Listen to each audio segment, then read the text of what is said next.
आपण जेव्हा जेव्हा गडावर येऊ ना तेव्हा आपल्याला या आपल्या प्रेमाचं प्रतीक बघायला भेटेल.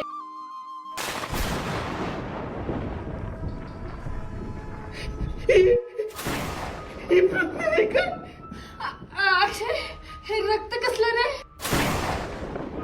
अरे ते आमचं रगात आहे रे, स्वराज्याचं रगात.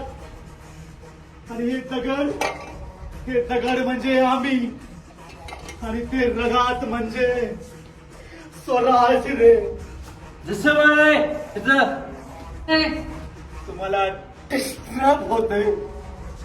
अरे हे गडकोट जिंकण्यासाठी कित्येक मावळ्यांनी प्राणांची आहुती दिली रे. इथं पिऊन धिंगाणा घालता. ह्या भिंतीवर तुमच्या प्रेमाचं प्रतीक कोरण्यापेक्षा अरे आपल्या पोराबाळांच्या मनावर स्वराज्याचा आणि महाराजांचा इतिहास कोरा रे. महाराजांचा इतिहास कोरा. गणी मला वाटतं मला जावं लागणार. हर हर